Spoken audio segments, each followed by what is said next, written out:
오늘 본문은 예수님께서 행하신 기적 중 첫 번 기적 이야기입니다. 결혼식 피로연에 포도주가 모자라서 한때는 난감했지만 예수님께서 베푸신 그 첫 번 기적, 물이 변하여 포도주가 되는 기적으로 오히려 더 풍성한 결혼식이 되어졌다는 결론은 해피엔딩의 이야기입니다. 우리가 다 너무나 잘 알고 있는 말씀입니다. 오늘 이 가나 혼잔치 기적 이야기를 한 번 더 살펴보므로 하나님께서 주신 은혜를 함께 나누고자 합니다. 이 혼잔치는 갈릴리 가나라는 마을에서 열렸습니다. 갈릴리 가나는 예수님 고향 나사렛에서 북쪽으로 한 13km 정도 위에 있는 마을입니다. 가버나움 왕의 신하의 아들을 예수님께서 고쳐주신 곳이기도 합니다. 아마도 이 잔치집은 예수님 가정과 잘 알고 지낸 가까운 가정인 듯 합니다. 가까운 친척일 수도 있겠습니다. 예수님의 어머니 마리아, 예수님 제자들이 다 청함을 받았고요. 또 그 잔치에 포도주가 모자라다는 사실을 예수님의 어머니가 알았다는 것을 볼 때 그런 생각이 들고, 또 예수님의 어머니가 하인들에게 일을 그렇게 시키는 걸 볼 때도 이게 아주 가까운 친척집이었겠다, 그렇게 생각이 되어집니다. 포도주가 모자란 것을 안 예수님 어머니께서 저희에게 포도주가 없다, 예수님께 그렇게 말씀했는데, 이 어머니의 말에 예수님께서 여자여, 나와 무슨 상관이 있나이까?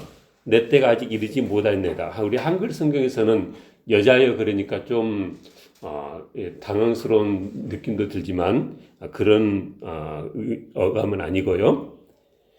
주님께서 어쨌든 내 때가 아직 이르지 않았다라고 그렇게 말을 해서 예수님의 어머니 마리아가 거절당한 줄 알고 무한한 생각에서 그냥 포기했을 수도 있는데, 그 뒤에 보니까 예수님의 어머니는 전혀 그렇지가 않았습니다.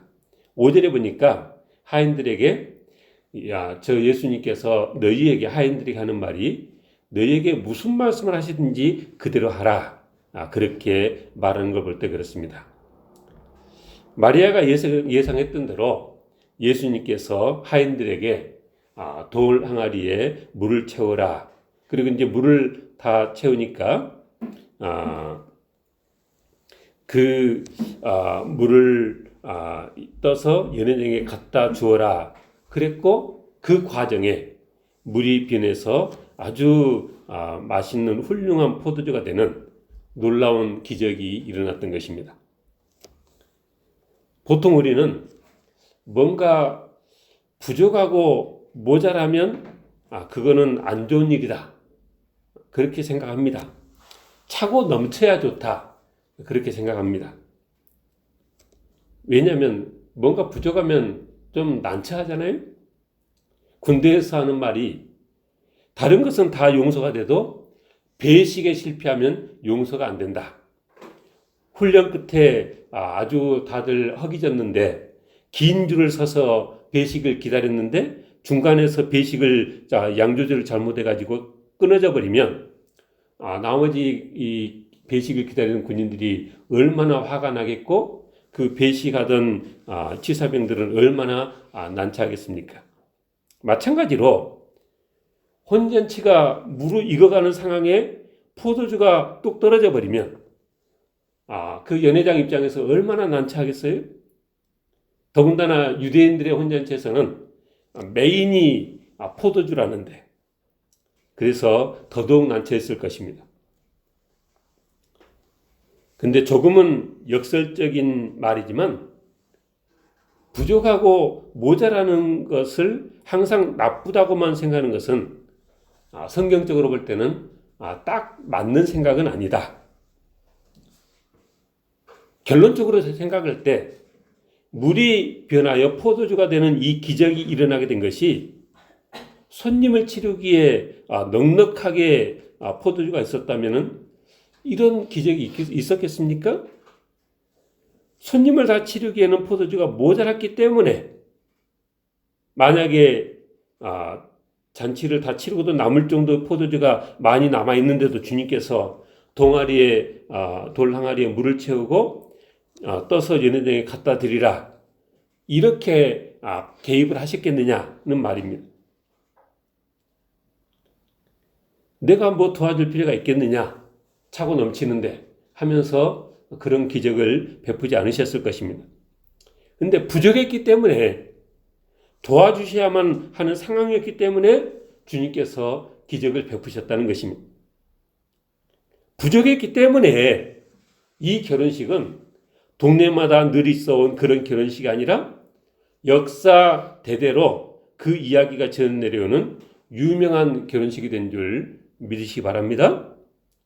그렇기 때문에 우리는 이제 어떻게 생각이 되냐면 범사에 감사라는 말씀을 붙들고 물론 차고 넘쳐도 감사해야 되겠지만 또 부족하고 모자라도 하나님께서 기적으로 해결해 줄 줄 믿고 감사할 수 있어야 되겠다라는 것입니다. 이 사실은 우리에게 한 가지 귀중한 교훈을 줍니다. 하나님께서 우리 하는 일을 언제 도우시고 언제 개입하시느냐? 우리가 혼자 힘으로 감당하기에 부족하고 모자랄 때 하나님께서 도우시고 개입하신다. 무슨 말씀입니까? 광야에 만나와 메추라기가 내려서 이스라엘 백성들이 기적으로 먹고 산 것도 먹을 것이 부족하고 모자라서 하나님께서 도와주시지 않을 수 없으셨을 때 그러셨다는 것입니다.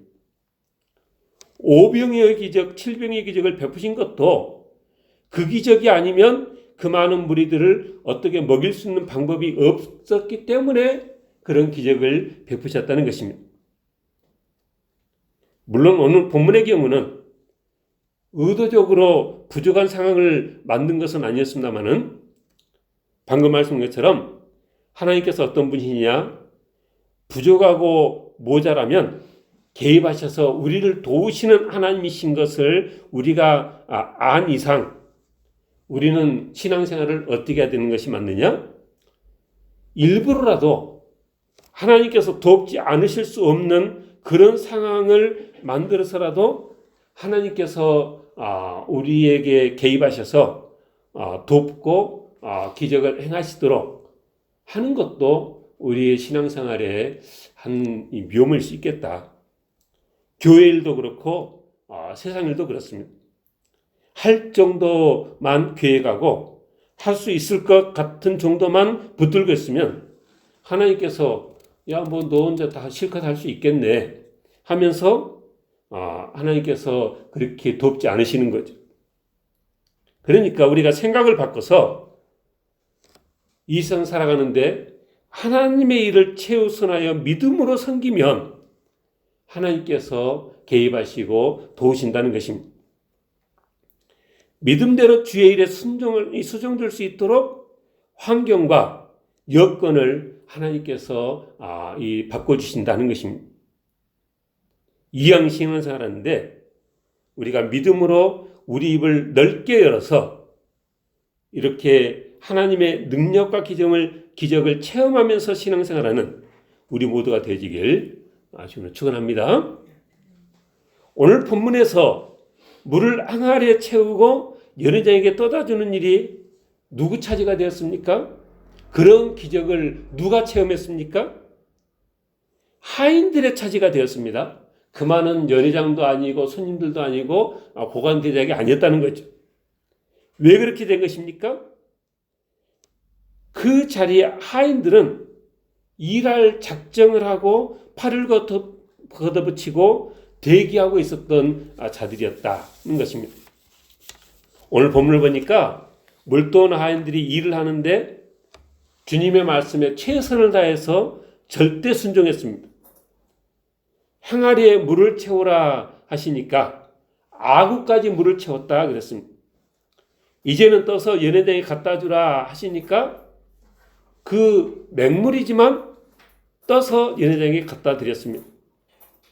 근데 생각해 보면 그게 쉬운 일이 아니었습니다. 근데 절대 순종했다는 거죠.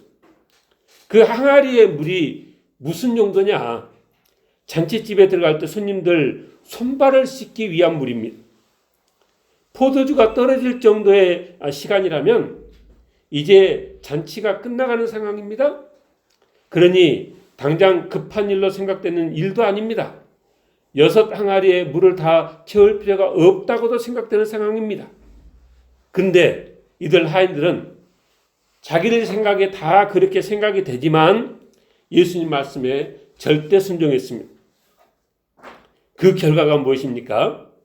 11절 예수께서 이 처음 표적을 갈릴리 가나에서 행하여 그 영광을 나타내시며 제자들이 그를 믿으니라. 우리가 힘써 하나님의 일을 하면 우리의 그 섬김을 통해서 주님은 당신의 영광을 나타내시고 믿지 않던 자들이 주님께서 하나님 되심을, 참 메시아 되심을 믿게 된다는 것입니다. 오늘 본문이 가나 혼잔치 기적 이야기 본문인데 사람들은 다들 누구나 기적을 좋아합니다. 그러나 현실에서 기적은 그리 잘 일어나지 않습니다. 그렇기에 기적까지는 바라지도 않으면서 일상을 살아가는데 뜻하지 않았던 좋은 일이 생기면 그 좋다는 마음을 뭐라고 표현합니까? 야, 기적 같은 일이 일어났어. 이렇게 표현하는 것입니다. 사람들이 그렇게 기적을 좋아하는 이유는 정말 난감하고 앞이 안 보이는 상황인데 그리고 그 상황이 그래서 별로 기대도 안 했는데 기적이 일어나서 그 어려운 상황이 해피엔딩으로 마무리되어서 다들 그렇게 좋아하는 것입니다.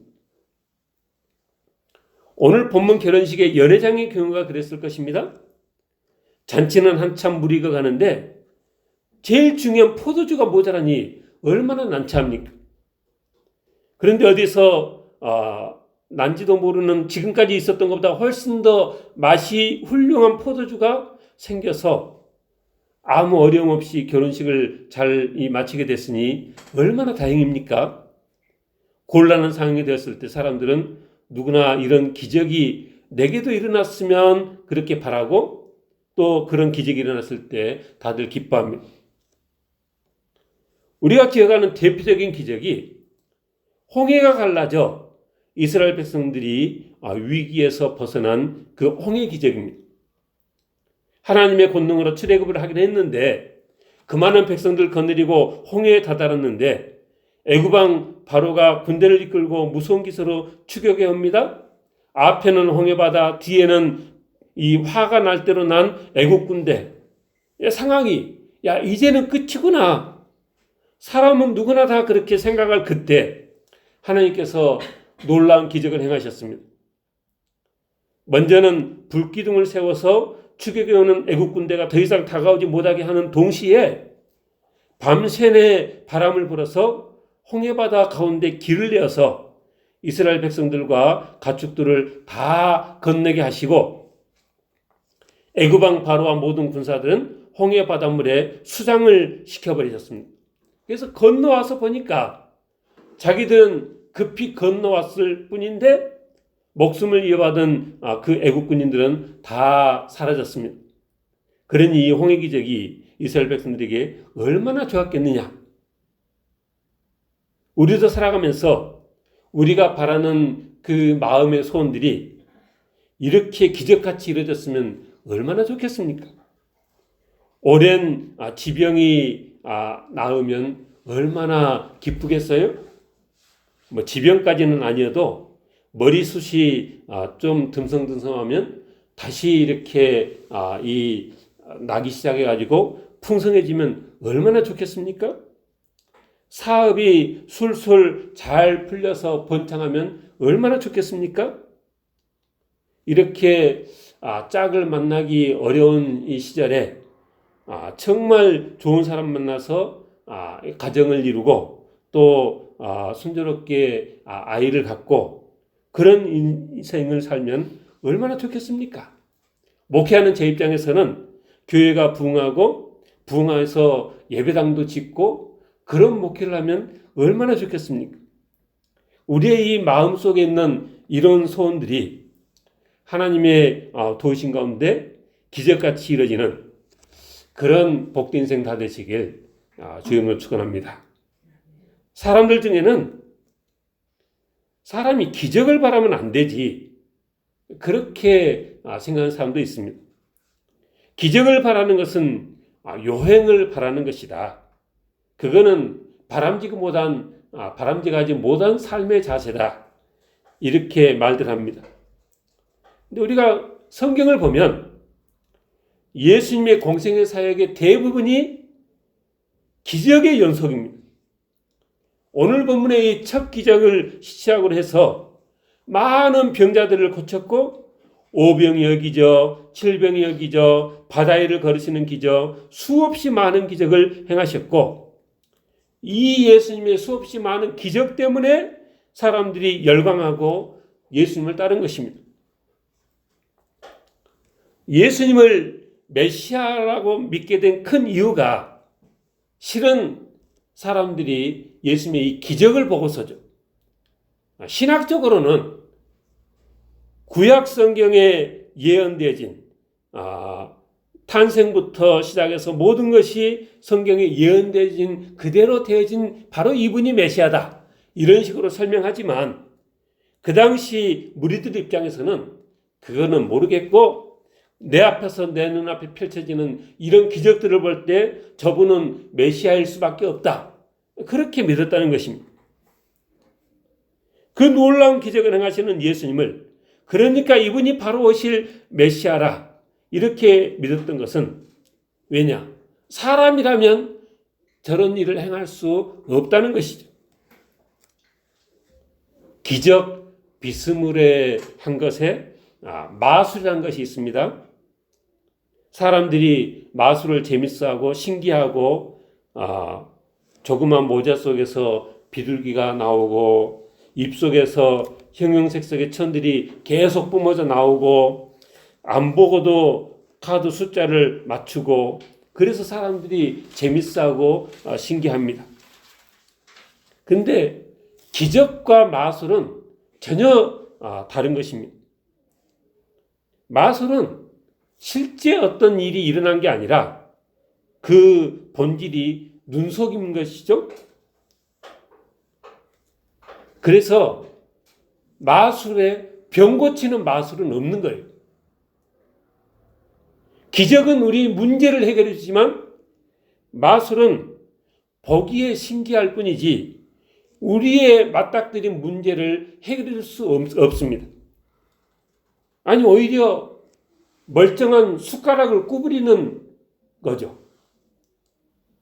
그러나 근본에 이 기적 이야기를 다시 읽으면서 하게 되는 생각이 물이 변하여 포도주가 된 것이 신기하고 놀라운 기적인 것은 분명하지만 그것만 그렇게 신기하고 놀라운 일이고 이 세상에서 늘 일어나고 있는 그래서 우리가 자연현상이라고 부르는 것들은 신기하고 놀라운 일이 아닌가 이런 생각을 하게 됐습니다. 무슨 말이냐? 포도주 사건이니까 포도주가 만들어지는 과정을 한 예로 생각해 보면 우리가 늘 보아온 자연스러운 과정은 무엇입니까? 포도 농사를 짓고 열심히 포도 농사를 해서 많이 수확한 다음에 여러 공정을 거쳐서 포도주를 담가서 시간이 지나면 그게 익어서 훌륭한 포도주가 되는 것이죠. 인류 역사 내내 사람들이 마신 포도주 양으로 비교해 봤을 때 이런 자연 과정을 거쳐서 빚어진 포도주의 양은 오늘 본문에 물이 변하여 포도주가 된 그 기적의 포도주하고는 비교도 안 되게 많은 양입니다. 그럼에도 불구하고 사람들은 이 상대적으로 비교도 안 되게 적은 양의 이 가나 온전치 기적의 포도주로 인해서는 주님께 영광을 돌리면서도 우리가 농사지어서 빚은 그 많은 포도주에 대해서는 그다지 큰 영광을 돌리지 않더라는 것입니다. 근데 한 번 더 생각해 보면 사실 하나님께서 이 세상에 포도나무라는 것을 만들어 놓으셨기에 세상 많은 사람들이 마음껏 포도와 포도주를 즐기는 것입니다. 하나님께서 놀라운 솜씨로 포도나무라는 것을 만들어 놓으셨기 때문에 이 포도나무에 흙과 이 공기와 태양빛을 더하심으로 포도가 열리게 하셨기 때문에 맛있는 포도와 포도주를 즐길 수 있는 것이지, 처음부터 하나님께서 포도나무 것을 만들어 놓지 않으셨다면 우리는 포도라는 것을 구경조차 할 수 없었을 것입니다. 그렇게 기적적인 포도주도 놀라운 것이지만 자연 과정을 통해 빚어지는 포도주도 그 이상으로 놀라운 것이다. 그렇게 생각해야 되는 것입니다. 근데 더 놀랍고 감사한 것은 하나님께서 이 세상에 우리 먹거리로 포도나무 하나만 만들어 놓지 않으시고 사과, 배, 감, 귤부터 시작해서 여러 다양한 모양과 맛의 먹거리를 우리를 위해서 만들어 놓으셨다는 것입니다. 우리가 그냥 하는 말로 오곡백과라고 하지 실은 훨씬 더 많은 종류의 다양한 먹거리를 우리를 위해서 만들어 놓으셨습니다. 만일 하나님께서 한 10가지 정도만 만들어 놓으셨다면 우리 평생을 사는데 우리 식탁이 어떻게 됐겠어요? 이스라엘 백성들이 광야에서 그 기적의 만나를 먹긴 먹었지만 그 만나로 40년을 산 것을 상상해 보면 아마 알 수 있겠습니다. 그리고 그 나무들, 식물들 하나하나마다 생각해 보면 같은 흙에 심겨서 같은 태양빛을 쬐이면서 어떻게 그렇게 다른 모양과 다른 맛의 과일들과 곡식들이 되냐는 말입니다. 곰곰이 생각해 보면 정말 신기하고 놀라운 일입니다. 해마다 반복되는 일이어서, 그리고 누가 농사를 지어도 반복되는 일이어서 우리가 더 이상 신기하지 않는데, 사실 하나님께서 단 한 번만 그렇게 되게 하신 것과 누가 해도 매년 반복되게 하시는 것, 이둘 중에 어느 것이 더 어렵겠어요? 말할 필요도 없이 누가 해도 언제 해도 똑같이 그렇게 되게끔 하시는 것이 더 어려우신 거죠. 우리들은 많은 것들에 너무나 쉽게 익숙해져 있습니다. 그리고 그렇게 익숙해지면 그 익숙해진 것을 당연한 것으로 여깁니다. 그래서 처음에는 감사하던 감사가 이상하게도 익숙해지면 감사가 사라집니다. 광야에서 먹을 것이 없어서 절박한 상황에 하늘로부터 만나가 쏟아 부어졌을 때 얼마나 신기하고 감사했겠습니까? 근데 성경에 보니까 그렇게 신기하고 놀라운 만나도 매일매일 먹으라고 하니까 나중에는 질렸다고 우리도 좀 고기도 먹고 양파와 부추도 먹고 애굽에서 종으로 그렇게 먹고 지내던 때가 오히려 더 나았다. 이렇게 하나님을 원망불평하는 게 우리 인생들이라는 것입니다.